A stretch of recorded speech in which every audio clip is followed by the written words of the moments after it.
السلام عليكم حبايبي، شلونكم؟ شخباركم؟ يا رب الكل بخير وصحة وسلامة. واليوم رجعت لكم بفيديو جديد، فيديو منوع ومميز. أتمنى تبقون وياي للأخير، ونبدأ الفيديو مالتنا بالصلاة على محمد وآل محمد. اللهم صل على محمد وآل محمد. اليوم بديت يومي، طبعا رحت للدوام، وهاي حديقتنا الحلوة بالمستشفى. وبعد ما رجعت للبيت، تدرون الدوام خلصوا ساعة، يعني صار الساعة بالوحدة. فمن رجعت للبيت بديت رتبت شغلات الثلاجة، ولقيت عندي جزر شوية بدا يتلف، فقصصته هيجي نظفته وقصصته ناعم، وعبيته بأكياس نايلون، وخليته بالمجمدة حتى شو وقت ما أريد يعني وجبات أطلعها للحشو، استخدمها للحشو ويا التمن. وهنا بديت طلعت المواعين من الكاونتر، كاونتر المطبخ الحار، لأن تعرفون أنا لحد الآن ما عندي كاونتر بالمطبخ البارد. فالكاونتر صاير هوسة، وكومة بيه مواعين وغلاصات وصحون والمواد الغذائية. فطلعت كل المواد والمواعين اللي ما احتاجها، سويت له ترتيبات، وبقيت بس المواعين اللي احتاجها واستخدمها دائما، خاصة من يجينا خطار او يجينا يعني احد للبيت. فقلت لكم بقيت بس الاشياء اللي احتاجها. وهنا هذه الطرشي اللي سويته انا وياكم بالفيديوهات السابقة، اللي هو طرشي الشلغم واللهانة.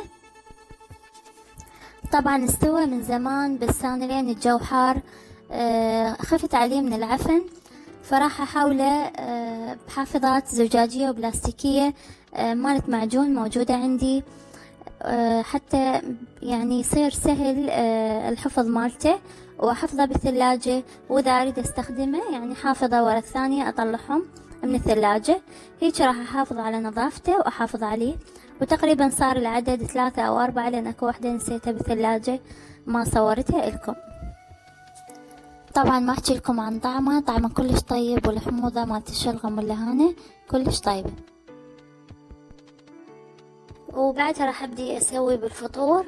وهنا راح اسوي الشوربة، اللي هي اليوم شوربة سلق وماش.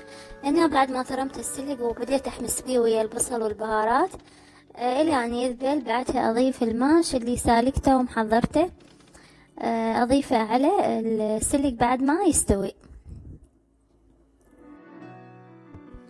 وهنا بديت احضر الحشو، اللي هو الجزر سلكته والشعرية حمستها وحضرتها على جهة، وحضرت بقية المواد من الحمص والكشمش والبصل، كلهم حمستهم وخلطتهم سوا، وضفت لهم شوية هيل، ودارسين ننطيهم طعم ونكهة كلش طيبة.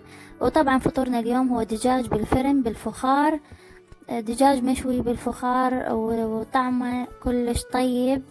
هسه راح تشوفوه بعد شوي من يستوي.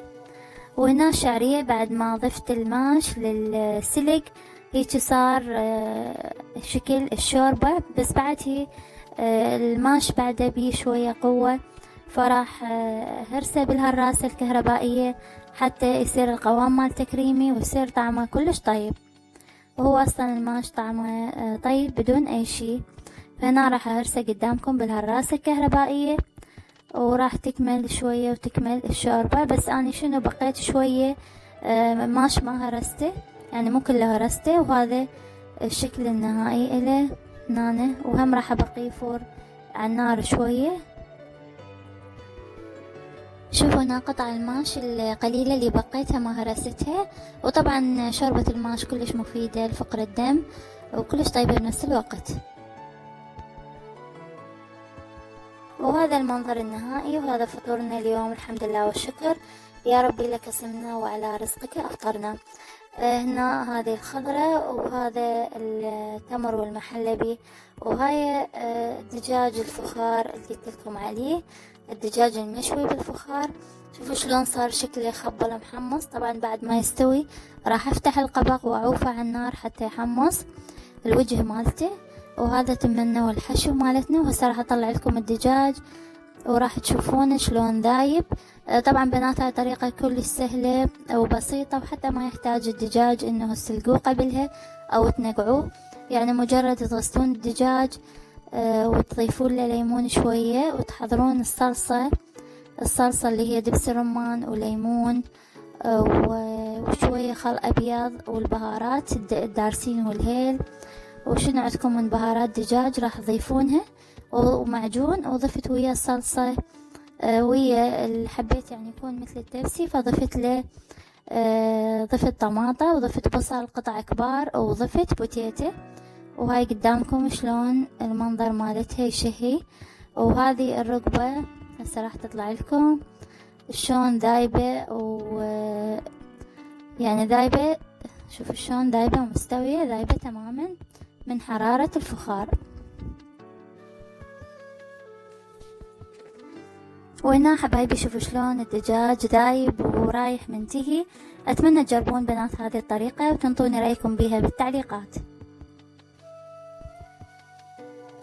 وبعدها بنات بديت تحضيراتي للعيد، فصبغت شعري بهذا اللون المفضل عندي اللي هو لون أشقر زيتوني أوراق الليمون. طبعا أنا دائما متعودة أصبغ شعري بالبيت، يعني ما أطلع للصالون.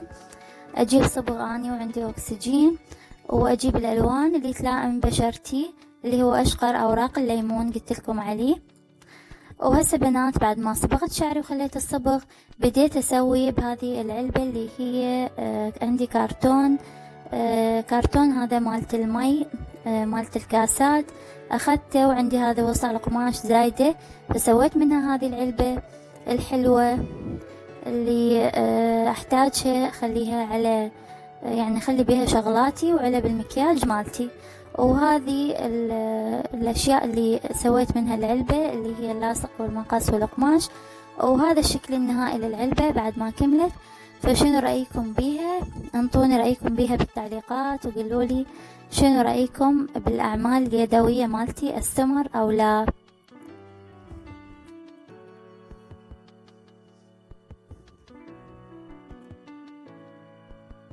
وهسه حبايبي راح ابدي تحضيرات كليشة العيد اللي هي خليت الطحين وهذه الخمرة خليتها بالمي الدافي والشكر، والتمر حضرته على جهة، بينما اعجن العجينة بدهن جنة وخليها ترتاح فد نص ساعة. ابدي احضر التمر، اشيل الفصم من عنده وابدي احضره حتى الفه ويا الكليجة. وهاي الكليجة بعد ما لفيتها وحضرتها راح ادهنها بالبيض، بياض البيض، أدهنها بالفرشة بياض البيض، وبعدها أدخلها للفرن وأبدي أحضر بالوجبة الثانية من الكليجة على ما تستوي هذه الصينية. طبعا هي الشوى ما يطول، تقريبا ربع ساعة تستوي الصينية. خلال هذه الربع ساعة أنا أكون لافت لي صينية ثانية. طبعا بنات بالبداية أشعل الفرن من جوا، وبعد ما تستوي أفحصها، أشعل طبقة الفوق، وهذا هو شكلها النهائي بعد ما استوت، يعني هي ما تطول بالفرن. وهنا حبيت أجرب لي وحدة أراويكم إياها شلون هشة، بس ما قدرت ألزمها لأن كلش حارة، بس هي يعني كلش طيبة، وهذا الشكل النهائي إلها. فأتمنى تجربونها هذه الطريقة وإن شاء الله تنجحون، يعني تنجح عندكم، لأن هي طريقة كلش سهلة وبسيطة، وهذا الشكل النهائي لها. وإن شاء الله يا ربي كل عام وانتم بخير وعيد سعيد، وينعاد عليكم إن شاء الله رمضان والعيد وانتم بخير وصحة وسلامة وتحقيق الأماني. ولهنا حبايبي وصلت لنهاية الفيديو مالتنا، أتمنى يكون عجبكم واستمتعتوا به. فلا تنسون الاشتراك بالقناة واللايك وفعلوا الجرس حتى يوصلكم كل فيديو جديد. وإن شاء الله أشوفكم بخير، وشكرا جزيلا لوجودكم وياي.